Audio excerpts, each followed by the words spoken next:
नमस्ते दोस्तों, मैं हूं ब्रजेश। स्वागत है आप सबका कहानियों की दुनिया में। आज की हमारी इंटरेस्टिंग कहानी हितोपदेश लोक व्यापार संबंधी एक अनुपम ग्रंथ है। विश्व के लोक साहित्य में इसकी गणना की जाती है। समस्त भारतीय भाषाओं में ही नहीं, विश्व की तमाम भाषाओं में इसकी कहानियों के अनुवाद मिलते हैं।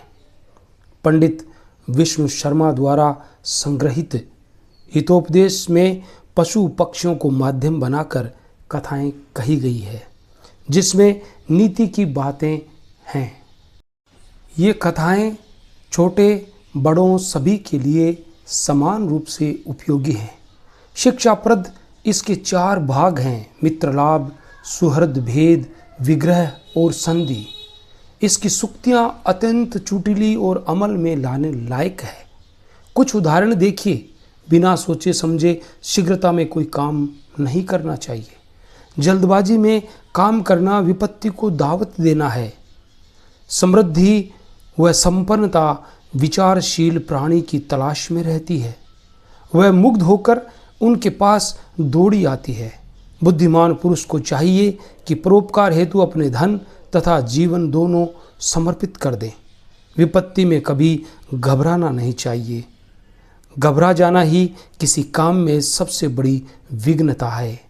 विपत्ति में ही व्यक्ति की धीरज तथा साहस की परख होती है। जिस तरह अपनी गोद में सोए किसी व्यक्ति को मारने वाला वीर नहीं कहलाता, उसी तरह विश्वास करने वाले व्यक्ति को ठगने वाला चतुर कहलाने का अधिकारी नहीं होता। हाथ में प्राप्त वस्तु से संतोष न करके अनिश्चित के पीछे दौड़ने वाले को अनिश्चित तो मिलता ही नहीं, निश्चित और हाथ में प्राप्त वस्तु से भी वह हाथ धो बैठता है। हितोपदेश की कुछ बेहद रोचक और नीतिपरक रचनाओं को सरल शब्दों में कहने का विनम्र प्रयास किया गया है, जिन्हें सिर्फ पढ़िए ही नहीं, गुनिए भी। आज के बदलते हुए समाज में भी हजारों साल पहले कहे गए नीति वाक्य हमारे लिए पथ प्रदर्शक हैं। हितोपदेश से ली गई एक शिक्षाप्रद छोटी सी कहानी, एक शेर की धूर्तता। बड़ी सुंदर कहानी है, आप पूरा सुनिएगा। एक शेर था, वह इतना बूढ़ा हो गया था कि अपना आहार स्वयं जुटा पाना उसके लिए मुश्किल हो गया था। उसको न जाने कहाँ से एक सोने का कंगन मिल गया। अब उसने एक तिकड़म बिढ़ाई ताकि उसे भूखों न मरना पड़े। वह चुपचाप किसी साधु की तरह नदी के किनारे बैठ गया। वह आते जाते यात्रियों से कहता, अब बुढ़ापे में मुझे अक्ल आ गई है। पापी पेट के लिए मैंने तमाम निर्दोष प्राणियों की हत्या की है। अब मुझ में दान पुण्य करने की भावना जागृत हुई है। जो दान लेना चाहे वह ले ले। यात्री उसकी बात सुनते और आगे बढ़ जाते। कोई उसके झांसे में न आता। एक लालची मुसाफिर ने शेर की बात सुनी। वह ठमक गया। सोने का कंगन देखकर उसके मुंह में पानी आ गया। सोचने लगा, यदि इसे सचमुच शेर दान करना चाहता है तो मुझे इसे ले लेने में देर नहीं करनी चाहिए। मुफ्त में इतना सोना मिलना बड़े सौभाग्य की बात है।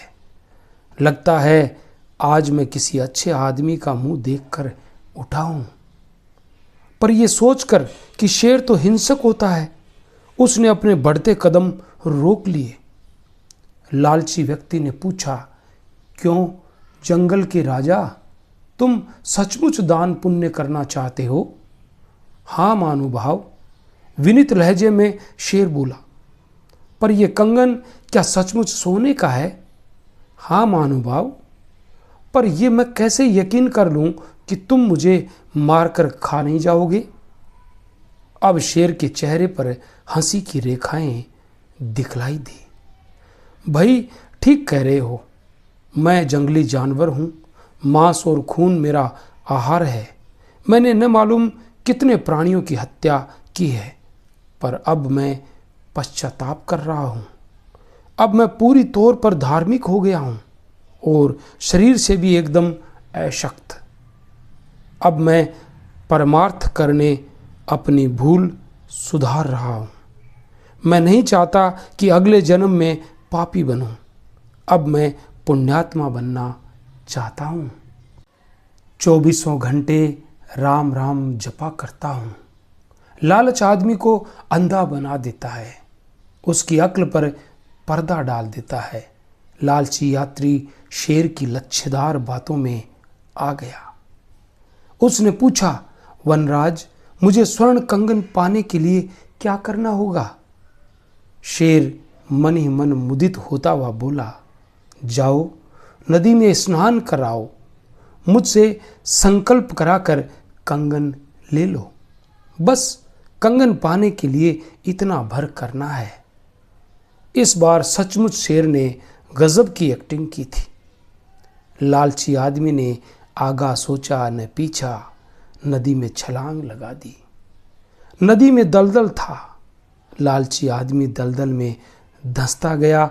वह जितना हाथ पैर चलाता उतना धंसता चला जाता और इस प्रकार वह लालची व्यक्ति अपने लालच के कारण शेर का शिकार बन गया। ये कहानी हमें सीख देती है कि व्यक्ति को अनैतिक लालच नहीं करना चाहिए। कैसी लगी आपको कहानी? अगर आपको कहानी पसंद आई तो चलते चलते हमारे चैनल को सब्सक्राइब अवश्य कीजिएगा और मिलेंगे कल किसी और शिक्षाप्रद कहानी में। तब तक के लिए all the best. Thanks for watching.